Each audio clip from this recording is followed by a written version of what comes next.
नमस्कार दोस्तों, आज के वीडियो का टॉपिक है how to improve power factor in my house. दोस्तों, अगर हमारे घर का पावर फैक्टर 0.8 या 0.9 या फिर 1 ओम अगर नहीं है, घर का हो या फिर कंपनी का हो, अगर 0.8 0.9 या फिर 1 ना हो तो दोस्तों हम बिजली जितना ले रहे हैं पावर हाउस से उतना हम उसका यूज नहीं कर पाएंगे। यानी कि सपोज मान लीजिए कि हम पावर हाउस से एग्जाम्पल के तौर पे 500 एम्पियर का लोड लिया हुआ है, कनेक्शन लिया हुआ है।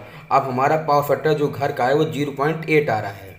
तो दोस्तों इसमें आपका पावर फैक्टर 0.8 है। दोस्तों आप देख लीजिए 500 को गुणा अगर 0.8 में करेंगे तो आप इसका 400 एम्पियर ही इसका यूज़ कर पा रहे हैं। यानी कि 100 एम्पियर का आपका नुकसान हो रहा है। आप पैसा दे रहे हैं 500 एम्पियर का, लेकिन आपको मिल कितना रहा है 400 एम्पियर का।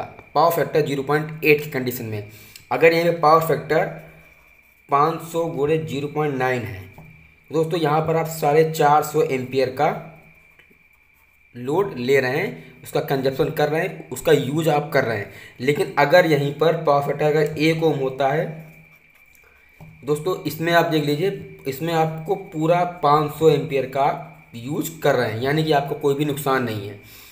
ठीक है, तो दोस्तों इसीलिए कंपनियां या फिर घर हो, जो कंपनी इसीलिए पावर फैक्टर को मेंटेन करने के लिए कैपेसिटर बैंक लगाती हैं या फिर एक्साइटेड सिंक्रोनस मोटर लगाती हैं, जिससे पावर फैक्टर मेंटेन रहे। हम जितना बिजली का ले रहे हैं पावर हाउस से उतना हम इसका यूज़ कर पाएँ। अगर पावर फैक्टर कम रहेगा दोस्तों, आप अपने घर में पावर फैक्टर की वजह से पूरा बिजली का यूज नहीं कर पाएंगे। अब दोस्तों पावर फैक्टर कम किस कारण होता है घर में?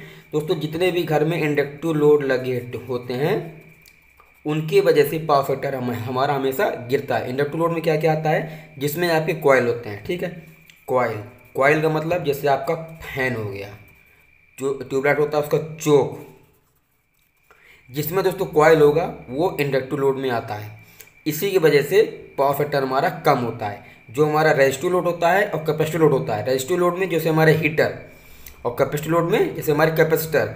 दोस्तों हम कैपेसिटर का इसलिए लगाते हैं ताकि पावर फैक्टर मेंटेन रहे। दोस्तों इसके ऊपर मैं वीडियो बना चुका हूँ कि कैपेसिटर पावर फैक्टर को कैसे मेंटेन करता है। अगर दोस्तों आपने नहीं देखा है तो मैं वीडियो के डिस्क्रिप्शन में आपको लिंक दे दूंगा, वहाँ पर जाकर देख सकते हैं कि कैपेसिटर बैंक पावर फैक्टर को कैसे इंप्रूव करता है। लेकिन दोस्तों अब बात आती है कि पावर फैक्टर को जो कंपनी का तो कर लेंगे इंप्रूव, क्योंकि वहाँ पे लाइन के पैरेलल में कैपेसिटर बैंक लगा देंगे तो दोस्तों उससे पावर फैक्टर हमारा इंप्रूव हो जाएगा, 0.8 से 0.9 हो जाएगा। लेकिन हम घर में ऐसा क्या करें कि पावर फैक्टर हमारा इम्प्रूव रहे। हम जितना 500 अगर एम्पियर का लोड ले रहे हैं घर से कम यूपीपीसीएल से, तो हमको 0.8 ना रहे, हमारा 0.9 रहे, कम से कम 0.8 ना रहे तो 0.9 तक रहे या फिर 1 ओम रहे। अब इम्प्रूव करने के लिए कोई ऐसा साधन तो है नहीं, क्योंकि कंपनी में 11 के भी सप्लाई आती है और घर में 220 वोल्ट की सप्लाई आती है। तो दोस्तों आप 11 के बी की अगर सप्लाई आपके घर में आ रही है तो आप इसका कैपेसिटर बैंक लगा सकते हैं लाइन के पैरेलल में। लेकिन घर में आप नहीं लगा सकते, क्योंकि घर में 220 वोल्ट सप्लाई आती है। होता क्या है कि जो जनरेशन पॉइंट होता है, मान लीजिए ये जनरेशन पॉइंट है, यहाँ से 11 के बी की ही जनरेशन होती है इंडिया में।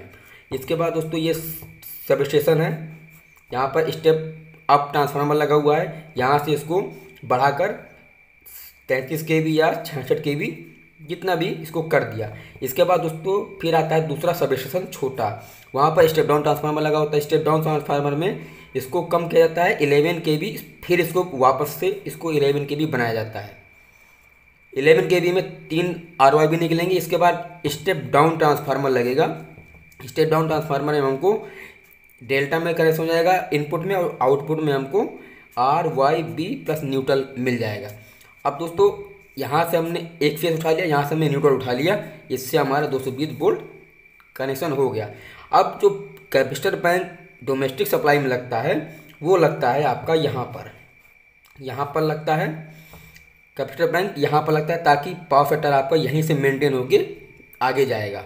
ये सब स्टेशन के बाद जो 11 की जनरेशन हुआ, उसके बाद फिर सब स्टेशन जहाँ पे स्टेप अप करते हैं, इसके बाद जो आपका 11 kV 33 kV आएगा इसमें ट्रांसफार्मर में, उसके बाद यहीं पे कैपेसिटर बैंक लगा होता है, जिससे पावर फैक्टर मेंटेन रहता है।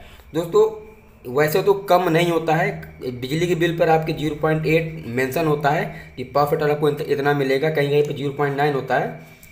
तो वैसे तो होता है, उससे कम नहीं होता है, लेकिन जब ये घर पर आएगा तो पावर फैक्टर हमारा कम हो जाता है, क्योंकि घर में इंडक्टिव लोड बहुत सारे होते हैं। जैसे मैंने आपको 2-4 एग्जांपल दे भी दिए हैं, फ़ैन हो गया, आपका चौक हो गया, और जितने भी कॉयल होते हैं आपके उसमें इंडक्टिव लोड में आते हैं। दोस्तों आप यहाँ पर तो कैपेसिटर बैंक लगा सकते हैं घर पर, क्योंकि आप 220 वोल्ट आ रहा है। दोस्तों ऐसा कोई साधन है ही नहीं है कि आप अपने आप से पावर फैक्टर को मेंटेन कर लें। हाँ, आप पावर फैक्टर को देख सकते हैं, वो भी कैसे, आप जब बिजली का बिल आएगा आपका तो आप उसमें देख सकते हैं कि इसमें मेंशन होता है, पीएफ के एक ऑप्शन होता है उसमें, और उसमें इसके आगे 0.8 लिखा होता है या फिर 0.9 लिखा होता है। एक दोस्तों नहीं रहता है, 0.8 या 0.9 रहता है। तो आप उसमें देख सकते हैं कि हमारे घर में कितना पावर फैक्टर हमको दे रही है यूपीपीसीएल। लेकिन अगर आप इम्प्रूव करना चाहें तो आप इम्प्रूव नहीं कर सकते हैं, क्योंकि कोई यहाँ पर ऐसा कोई साधन होता ही नहीं है।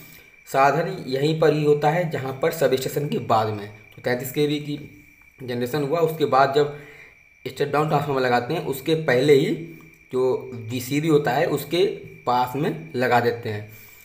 जितना लोड होता है उसी के हिसाब से कैलकुलेट करके पावर फैक्टर को कैपेसिटर बैंक लगा देते हैं। दोस्तों आप कितना कम हो सके तो इंडक्टिव लोड को कम कर दें। और दोस्तों जितने भी इलेक्ट्रॉनिक उपकरण होते हैं, जैसे कि आपके CFL, LED, ये सभी इंडक्टिव लोड में ही आते हैं, क्योंकि इनमें जो जितने भी कंपोनेंट लगे होते हैं, या जैसे आपके IGBT हो गया, आपका कंडेंसर हो गया, डायोड हो गया, चोक हो गया, ये सब के कारण ये पावर फैक्टर कम होता है। दोस्तों यही सब उपकरण होते हैं जो पावर फैक्टर को कम करते हैं। दोस्तों मैं इसका डिटेल वीडियो बना चुका हूँ, आप जाकर देख सकते हैं कि पावर फैक्टर का क्या रोल होता है। तो दोस्तों बाकी मैंने आपको मोटा मोटा यहाँ पर समझा दिया है कि पावर फैक्टर अगर कम है तो आपका कितना लॉस होगा।